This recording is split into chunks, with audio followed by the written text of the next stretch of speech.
Hey, what's going on, everybody? I'm excited to get back to an interview, and so I am delighted. I send out a lot of like these requests. I'm like, "Hey, do you want to come talk about basketball?" And a lot of like coaches and people are like, "Yeah, sure," and then they don't actually like do it. I understand it's hard in season, but I'm excited because Coach Marquis Jones, up at LCA and the director of Pro Skills Basketball, which we're going to talk a lot about, said not only yes, but we found some time on the schedule. And so we are going to chop it up and talk high school and developmental AAU hoops and whatever else comes up.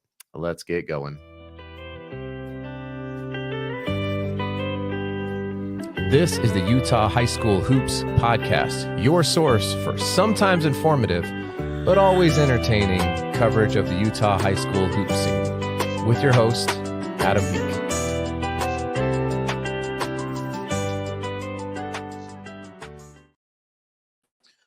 Coach Marquis Jones, what is going on, my friend? My man, Adam, how you doing? I'm good. Just fresh off of sophomore practice, just getting right into it. I'm excited. That's awesome. Yeah, you you have a couple of things. Like your life is hoops, basically. Is that right? Like you're always doing something, I feel like, with hoops. Absolutely. My life from like 2014 when I graduated high school, it's always just been my goal to stay around the sport as long as possible. I know like early in high school, my AAU coach, he told me at some point the ball stops bouncing for everybody, and I would rather it keep bouncing for as long as it can for me, whether I'm playing or just being involved with it some way, somehow. Yeah, no doubt. And where did you grow up in Utah? Yeah, I graduated from Clearfield in 2014, and I went on to play in Iowa and then came back and actually officially started coaching at Clearfield the first year that I came back. Okay, where'd you play in Iowa?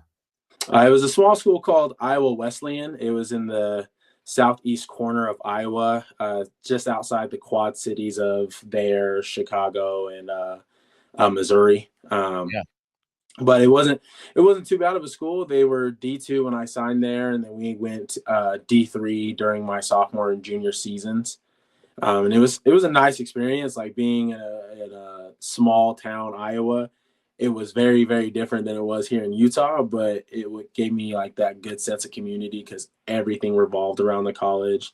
So many people came out to games. You got to make so many connections. It was just enough that I got to be my own person and grow up a little bit, but also not be thrown into like a big city where I lose track of school and then basketball, you know. Man, for those of you who don't know, Midwest college basketball, like small town Midwest college basketball and football for that matter, is a different experience. I mean, some of these schools like I had coach DJ Damaso. He's at Grinnell College, right? Like that school is wild. Like if you watch these guys play basketball, I don't know if you guys ever played them or not, but yeah, the system is it's crazy. It's crazy. Like when we would watch film, like my first time seeing it, like, you know, I think I know everything about basketball early in my college days, but when I saw the system, I was like, this is how they play. Like they just get shots up, and then once we got in it, I was like, oh my gosh, this is insane. You got to be in shape, man. Like they run, they hockey sub, they shoot a lot of threes, they press the whole game. It's like, I mean, what that one kid have like 124 points in a game, Yeah. Jack Taylor, like, and you got a school like Dort up in the they're on the northwest side of the state, but like I think they've lost 1 or 2 games this year. I mean, we're just talking about Iowa, right? Like, Yeah. that's not counting like the D3 schools in Wisconsin, like that. There was a kid I actually saw. I just saw this the other day. He was a Division III All-American at Wisconsin Stout. He had a game where he had 70 points and made 0 threes. He's a guard. And he's averaging like 18 points a game right now at the Citadel. Like he's a Division I, like legit, leading the team in scoring right now. So we don't have to stay on that point, but since I didn't know that you went there, but I'm like so passionate about this idea that like we don't have a lot of like NAIA Division III, really Division II schools that are in Utah. There's Westminster, Right. And even then, like they had to like go through a bunch of changes before they actually landed in the RMAC. Yeah. Yeah. And the Army, I'm going to the game. Actually, we're recording this here on Saturday, and I'm going to go watch them play Colorado School of Mines, which is it's going to be a great game, right? Like, Definitely. so, anyway, man, yeah, it's a whole thing. Like, just because you can't get into Utah or BYU to play basketball, or Weber State or SUU or Utah Tech, any of these schools, like, if you're willing to get outside of the state, there's a ton of options for you. So it's cool that you went down that path. It's, Go ahead. especially because nobody really knows. They only see what they know, and when you find out that there's so many other opportunities, like the why limit yourself? That was a big reason why I ended up out there. So Yeah, and how did you get connected then, I guess, with LCA? I mean, being at Clearfields, you're already kind of up in the area. So talk about that, and then also your connection to Pro Skills basketball. So when I came back, I started coaching at Clearfield. I was the boys JV coach for 2 seasons. And going into that 3rd season, you know, I was Mr. Juggle everything. Like I was finishing up my college degree in exercise sports science up at Weber, trying to do so much with Clearfield. And then leading up to that 3rd season, I had started working with the women's team up at Weber State. And, you know, like that opportunity opened up a little bit more just because like I wanted to get into the higher level basketball. It wasn't that like I didn't like coaching at Clearfield, but I wanted to push myself into a couple of different endeavors while I still could. So I went and started coaching at Weber State for about 4 seasons as a student assistant, and then moved into the director of operations. From there, I moved to Alaska to coach Division II women's basketball at University of Alaska Fairbanks. Oh yeah. And from there, I came back home after 1 season. You know, I loved it. I loved it up there. I loved coaching with Coach Donovan and helping those players out up there. But ultimately, like being so far away from family, like it was such an adjustment, especially in a place like Alaska, where if you're not used to the dark and the cold, you're gonna.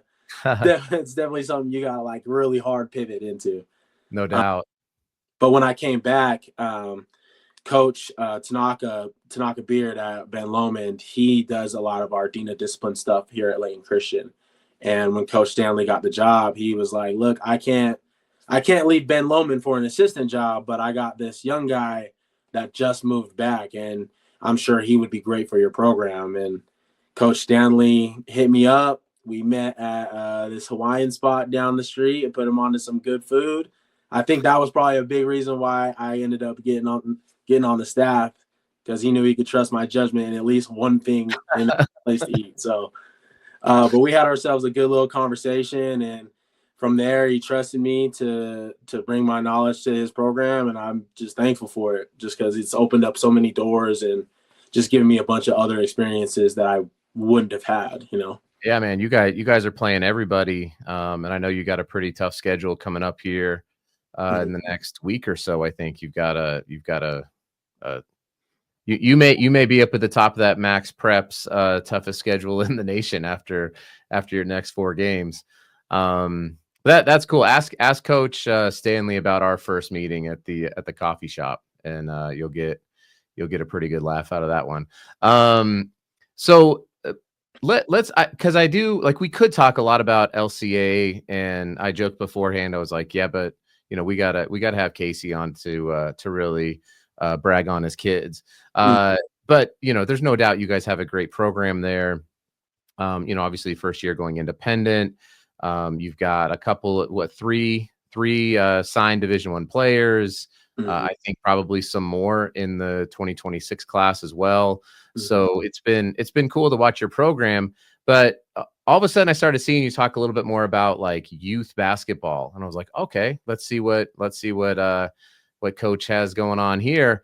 And then you announced this new club, and it's connected to Pro Skills basketball, right? So tell me about how that connection happened, and a little bit about the club. I mean, you're the director here in Utah, so you're the Coach Casey Stanley of of Pro Skills basketball in Utah. So tell me a little bit about that program and what you're excited about. Yeah. So last summer, I was working with Congo Sports, just kind of helping out with their 15 and 16U comp teams, just helping them develop. And I posted just a little bit of content just about what we were working on and how some of our practices were going. And one of the directors of Pro Skills Chicago, he just was looking for some extra talent. He looked at my profile, he got some information on me and reached out to me and was like, hey, like, you seem like the type of person that we need here at Pro Skills, and we would love to have a conversation with you. And in that conversation, I just got to hear so much about what they do and how they focus their development for it being youth organized basketball. Yeah. They do more of a European style when it comes to development. They're not too worried about playing and winning basketball games as much as it is, let's learn the right way, so that whatever you're learning, how those fine skills you're learning, they transfer from basketball to life. And that's always been one of my biggest things for basketball, is that basketball is a conduit for so many things that you're going to have when the basketball stops dribbling. Yeah, no doubt. And having that conversation with them, we just went through the interview process, and they decided that they wanted to branch out and just bring pro skills basketball to Utah. And they thought I was one of the best candidates for it. And introducing myself and meeting a whole bunch of people from other cities and other states that have been in my shoes, developing a new program in a new place. It was something that reassured me, like, this is the right path and something that Utah needs for sure. And so what are the ages then that, I mean, obviously it's the first year. And so here in Utah, that is, it's not the first year of pro skills basketball, but so what's the age range that you guys have in the club? Right now I'm shooting for fourth grade through 11th grade. I mean, the high school ages, it's a little tougher because I know right now everybody has a place focus on being on a circuit team and going and travel and playing AAU basketball. But definitely those younger ages from 4th through 7th grade is one of my bigger focuses, because you get to get them when they're young and they truly have an innocence and a love for it that can't be matched as they get older and as they start to learn playing in systems, playing for high school coaches. Those younger age groups are so valuable in how they learn the game, because if they learn it, there's so many players that are skilled right now, but not all of them have the understanding of what those skills are for. Yep. So doing a lot of younger age groups is my focus from 4th to 7th, but I'm not turning down anybody that wants to get better. If I get enough for a team in every grade, that would be amazing for the first year. But I also know that it's about the development. I'm not looking to get the best kids on the best rosters. Like, I want kids that want to be there, that want to keep growing and keep pushing themselves. Yeah, I mean, we did a Sunday Night Ballers, myself and AJ Jackson did with Coach Brad Kitchen down at Snow College, and he even talked about that for high school kids. And he mentioned Cooper Lewis, who was down at Lehigh last year, and when he comes back from his mission, he's got a full ride Division I scholarship to St. Mary's, and he's like, Cooper didn't even play AAU basketball for 17U. He just focused on skill development, and I'm like, even for he was the leading scorer in the state of Utah, regardless of classification, his senior year. And so if it was important for him to develop and to work on his skills, I'm not saying that club basketball doesn't have its place. Of course it does, right? Like, getting out and playing is good. But how much more important when you're a 4th grader, 5th grader, 6th grader, 7th grader, when candidly, nobody cares about your team's record. I'm sorry, parents. I know you're going to get all spun up on this, but when I was coaching at that level, I was like, I don't mean like I don't want to win. Of course I do. Like, we're all competitors. But at the end of the day, I would just tell every parent, I'm like, my job is to make sure that your kid has the skills to be able to confidently try out for their high school basketball team. Yes. If they can make their freshman team or their sophomore team, my job is kind of over at that point, because I'm not going to coach them in high school. They're going to have their own. So that's why I never, like, for my thing was like, I'm not going to run zone. I'm not going to run like gimmicky offenses. Like, you're going to know how some basics of motion. You're going to know how to, try to get a read out of a pick and roll, how to attack a closeout. Like, it was very basic stuff. And, we lost games we probably could have won if I would have done that, but that was always my philosophy, was like, I just want to get your kids better at the game, and I hope that they really love it. That's Absolutely. That's the thing that I feel is missing from a lot of youth organizations. Like, don't get me wrong, I'm a competitor. I hate to lose. yeah, Like, I would much rather lose by 30 than lose like a nail biter where I know like one or two plays could have helped us win. But I know like at the end of the day, like it's not about the win. It's about what you're doing through the course of the game, like how you're able to troubleshoot. Like when you have those times where a team is making a run, are you going to fold, or are you going to stay positive, be solution oriented, and just keep playing the game? yeah, And I feel like the emphasis on getting better is missing because they measure it on wins and losses instead of like, okay, this week we focused on so many man principles. We had a hard time getting on the backside, getting to the middle when we're 2, 3, 4 passes away. But then the next couple weeks, when you do actually see them understand the help side, you get a help rotation, and then they make the next rotation. Like that's where those wins for me and those wins for kids' development are so much more important. When they're starting to piece together all of those things, they're in an environment where they're comfortable making the mistakes, but it allows them to grow and to learn. yep, Versus like placing their learning ability on how many games they're winning, how many points they're scoring, especially in fourth, fifth, sixth grade. Like they don't have like the perfect form or perfect skill set. So you need to find ways that's pushing their brain more so than just their abilities. dude. I can tell you this, and every kid, every player, every parent's going to have these stories, but I can tell you the kids who are just dominating fifth and sixth grade basketball, especially in boys basketball, because as boys hit puberty a little bit earlier, Mm-hmm. they can really dominate a basketball game. There's no doubt about it. But if they're not developing, like you said, the skills, the right sort of basketball IQ, if they're just like, well, I'm just going to go and I'm just going to score. Yeah. Well, that's not how the game actually works once you get into, varsity, these higher level clubs. And if you want to play in college, forget it. I mean, unless you're just an absolute like athletically, gifted, and even those people right now are not making it, Mm-hmm. because the game has evolved. It has gotten more, you mentioned like the European influence. I think the last, 5 MVPs, and maybe even this year with SGA, if he wins it, like you're talking about Europeans and non-Americans with SGA, he's Canadian, winning the MVP. Like, Mm-hmm.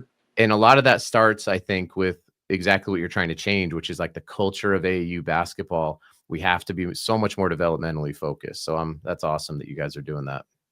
Yeah, it's something that I love that process. I don't love the process of looking at our schedule or looking at like our results and basing it all off that. Like I am in love with the grind of when you see a player that like the light bulb comes on for something you've been talking about for 3 weeks in practice and they do it in a game, you're Yep. like, yes, that's the win. That's what I've been sitting here waiting for.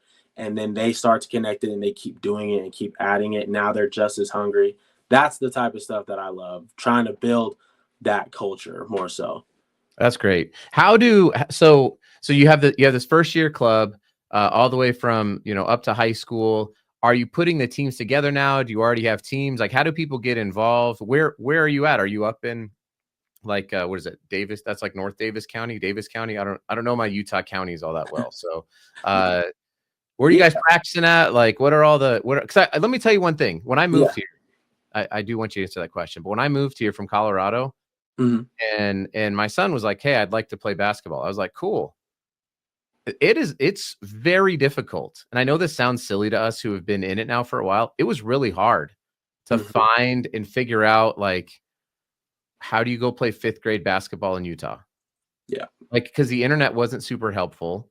Mm-hmm. I'm like calling people, I'm not getting return calls, I'm like emailing, no one's getting back, and I'm like, I don't know what the levels are, I don't know how good you are, I don't know how bad, like I don't know any of this stuff. And and so it was really hard, honestly. So I would love to be able to just like direct people to be like, yo, go here. Maybe it's Instagram, maybe it's to a website, and like this is how you learn more about it. So where are you guys at in the process? Where are you practicing at geographically, and how do people get involved? Yeah, so right now we're based out of Davis County. So from like the Roy area all the way through to like North Salt Lake is like a big base that I've been able to hit, trying to reach out to elementary schools and junior high schools. But a lot of our practices will be in the Farmington area, whether it's at Farmington Gymnasium. There's a new Western Sports Park that's being opened. We may practice there, or it may be at Clearfield Quad Center. But a big portion of it will be in Davis County to start this year. We're on Instagram. We're on Facebook. PSB Salt Lake City on Instagram, and then Pro Skills Basketball Salt Lake for Facebook or any other internet social media that you may have. But a big thing for us right now is just we're gearing up for tryouts. Our tryouts are going to be February 22nd and March 1st. For elementary school and middle school players, and then March 1st and March 8th for high school players that want that development as well. Trying to get those dates, and those locations will be at Farmington Gymnasium, but those dates roughly reflect the end of all junior high seasons, end of high school seasons, and for the most part, other AAU teams would have had their tryouts already, and where they're going to get ready to go travel. Those kids that may not have made the cut, I'm hoping that it's a good time for them to come over and invest in themselves. Yeah. So on the high school front, then, is it still kind of up in the air in terms of like where you guys are going to be playing? You know, because I mean, it's not going to be like some massive circuit where you're going to be going out and dropping 10 grand, right? So are you just going to try to get some, you know, just local tournaments, get a lot of time in the gym, get some practice in stuff? Is that kind of the jam? Yeah, definitely. Like we'll stay local for the most part. I mean, the furthest with that older age group, if the numbers look right, would be that we would go to Pocatello, which, you know, it's not too far of a drive, 2.5 hours. Yeah. They've But got a it great is, facility up there. That is it, the Mountain America Event Center or something like that in Pocatello. I don't know if you've yeah, been there. It's nice. Like yeah. it's a super nice is it in Pocatello? I think it is. Yeah. Yeah, there's the Mountain America one, and I can't remember if it's called Mountain America, but it's not too far off of that main highway when you're going up through Idaho. Yeah. But it's usually prep hoops kind of organized up there, but for us it's more so about like getting you the quality reps. Sometimes when you go to like tournament, you're traveling all over. You got to pay a bunch of money to get there, let alone like the stress it puts on parents to pay for mom, dad, brother, sister. Like that's a whole family you're paying for when it comes to traveling and doing all the extras for AAU. Where if we just stay local, I have a couple leagues in at the Congo sports facility, and I'm looking into other leagues in South Davis as well. But just really focusing on getting them reps. The 2 practices a week is what we are looking to do, Wednesdays and Fridays, and then usually games on Saturdays. There's a couple local tournaments that I'll enter them in at the Congo facility, and also like Big Mountain Jam when that comes around. But for me, it's always just about we need quality reps. I'm not going to put them in a big travel tournament where refs are dealing with crazy and passionate parents, and now they're in their feelings. They're not calling the game the way it should be. Now my players are frustrated because they know certain things aren't being called. They're listening to me try to tell them, hey, we're fine, be solution oriented, when really in my head I'm like, gosh, bro, like you called that foul from 90 feet away. Like, Yeah, you didn't even get down the court. It's you know, it's that ref's 8th game of the day, and they're yeah, exhausted. I get it, man. It's tough. Well, that's cool. So we got so today's February 8th. We're recording this. So 2 weeks, start yeah, tryouts for the younger ones, and it'll kind of go consecutively through March 8th, which will be the culmination of the high school tryouts. So I'll make sure to tag you guys on Instagram, and so how people can get in touch with you. Coach, I really appreciate you coming on, sharing a little bit about your story and just your journey and your passion for helping kids get better at basketball. So thanks for coming on the podcast. Your first podcast. Have you done a podcast before? I have, but it was a little bit more casual. I got to do it with a couple of my friends where we were just talking like NBA hoops, and then we talked music, and then we talked real life. Oh man, we could have done that. We could have done that. You could have told me. We could have had a whole conversation about the trade deadline. What else could we have talked about? I don't know. I have opinions on music, but my music kind of like about 2007 when my oldest son was born, like almost all pop culture I've kind of missed. I'll be like, hey, is this a new song? And then they're like, this came out in 2012. And I'm like, that still feels new to me as a song. Yeah, it's new old music. Like that's some of the best kinds. Like there's so many music artists that people get to listen to for the first time. Like, wow, I missed that feeling when I first discovered them. But no, I do appreciate you having me on. The biggest thing that I want people to understand is just PSB is a brand built on helping kids, and our mission is to be to change the culture of AAU and youth basketball. And our vision of us is to be the biggest and best youth basketball organization in the world. And we do that by our comprehensive teaching, our certified coaches, and really just hustling and finding a way to keep the main thing, which is helping kids in whatever endeavors that they want to do. Man, I love that. Coach Marquis Jones, thank you so much for coming on the show. And everyone go follow him, go follow PSB. You guys are building something really cool. So I'm excited to see what happens. Awesome. Thank you, sir.